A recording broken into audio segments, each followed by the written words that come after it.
সকল আজিৰ ভিডিঅ'টো টেকনিকেলৰ ওপৰত এটা টেকনিকেল টপিকছৰ ওপৰত কৈ আছো যে আমি জিমেইলটো সকলোৱে ইউজ কৰোঁ আৰু জিমেইলটো আজিৰ ডেটত সকলোৰ কাৰণে এসেনশিয়াল আৰু প্ৰয়োজন। স্কিপ নকৰিব, ভিডিঅ'টো শেষলৈকে চাব।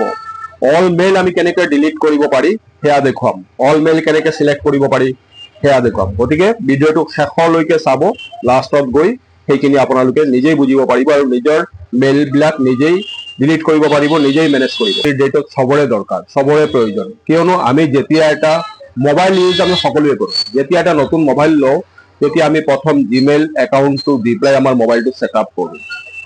এই জিমেইল একাউণ্টটোৰ জৰিয়তে আমি এই ইউটিউব চেনেল চলাওঁ বা ইউটিউব চলাওঁ, আমাৰ ফেচবুক আইডি আমাৰ সবে ইউজ কৰোঁ, সেই ফেচবুক আইডিটো আমাৰ জিমেইলৰ প্ৰয়োজন হয়, বা বেংকৰ কাম কাজ, চৰকাৰী কাম কাজ যি হোক সবতে আমি জিমেইলটো ইউজ কৰোঁ। জিমেইলৰ এটা লিমিটেশ্যন আছে, যোনটো ডাটা ষ্ট'ৰেজ হয়। 15 GB লৈকে জিমেইল কোম্পানী আমাক জিমেইল ফ্ৰী দিয়ে, তাৰ ষ্ট'ৰেজটো ফ্ৰী দিয়ে। তাৰ ওপৰত যদি আমাৰ জিমেইলত ডাটাখিনি বেছি হয়, কাৰণ জিমেইল একাউণ্টটো খোলাৰ পিছত তাতে আমাৰ মেইল আহি থাকিব, কিছুমান জাংক মেইলো আহি এটা সময়ত গৈ কি হয়, জিমেইলৰ 15 GB যোনটো ডাটা আছে ডাটাটো কমপ্লিট ফিল আপ হৈ যায়।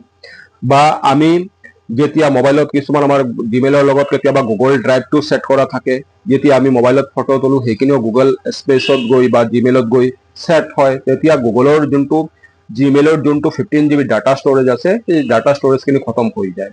তাৰপিছত জিমেইলে কি কৰিব, আপোনাৰ পৰা এটা মান্থলি চাৰ্জ বিচাৰিব। যদি আপুনি ইয়াৰ অভাৰত 15 GBৰ ওপৰত যদি আপোনাৰ মাহত আৰু 30 GB কৈ লাগে বা বছৰত লাগে, যেনেকুৱা আমি মোবাইলৰ ৰিচাৰ্জ কৰোঁ তেনেকুৱা আমাৰ ফ্ৰী স্পেচৰ কাৰণে জিমেইলৰ পৰা এটা মান্থলি হোক বা 6 মান্থত হোক, হাফ ইয়াৰলি হোক বা ইয়াৰলি হোক আমি এটা চাৰ্জ দিব লাগিব। তো আৰু যদি জিমেইল নহলে জিমেইলটো আৰু নচলিব, আৰু জিমেইলটো যদি নচলে তেনেহলে আমাৰ ফোনৰ যিখিনি কাম কাজ আছে গোটেই কাম কাজখিনি ৰখি যাব। ফেচবুক আইডিটো আমি চলাব নোৱাৰিম, বা ইউটিউবৰ ক্ষেত্ৰত হোক, বা আমাৰ কিবা মেইলত OTP আহি আছে তেতিয়া যদি একাউণ্টটো ফুলফিল হৈ যায় তেতিয়া OTPও নাহে। সো সেইটো কাৰণে আমি মেইলত আমাৰ সকলো ডাটা দৰকাৰ নহয়, বা সকলো যিখিনি মেইল আহে সকলো প্ৰয়োজন নহয়।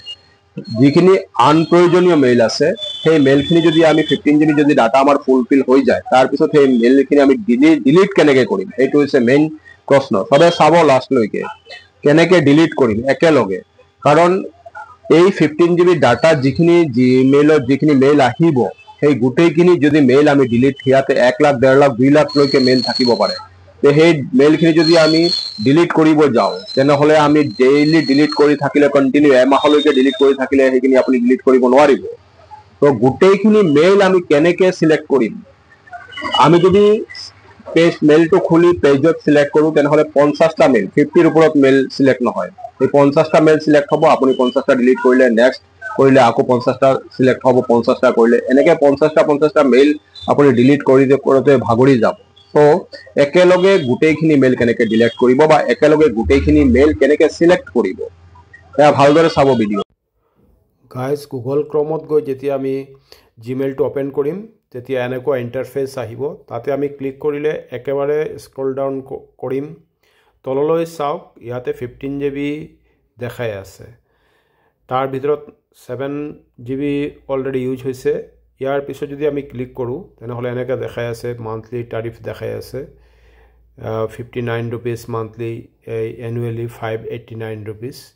যদি ইয়াৰ ওপৰত আমাৰ ডাটা লাগে তে ইয়াৰ কাৰণে আমি কি কৰিম, আমি লেফ্ট ফালে যদি আমি মেইলটো গোটেইখিনি ডাটা ডিলিট কৰিব লাগে বা মেইলখিনি ডিলিট কৰিব লাগে, লেফ্ট কৰ্নাৰত চাব, যেতিয়া আমি ক্লিক কৰিম এয়া তললৈ সেইফালে চাওক, যেতিয়া অল মেইলত ক্লিক কৰিম তেতিয়া এই অপশ্যনটো চাইছে যে সকলো মেইল একেলগে দেখাই আছে, ইয়াত কিমান মেইল আছে সকলো মেইল একেলগে সিলেক্ট হ'ব আৰু আমি ইয়াৰ পৰা সিলেক্ট কৰি ডিলিট কৰিব পাৰিম। ডিলিট কৰাৰ পিছত হেয়া ট্ৰেছত যাব আৰু ট্ৰেছৰ পৰা আপোনালোকে গোটেইখিনি মেইল একেলগে ওৱান ক্লিকত যেতিয়া সিলেক্ট কৰিব গোটেইখিনি মেইল একেলগে সিলেক্ট হ'ব আৰু হেয়া ডিলিট মাৰিলে আপোনাৰ গোটেইখিনি mail at A time delete হ'ব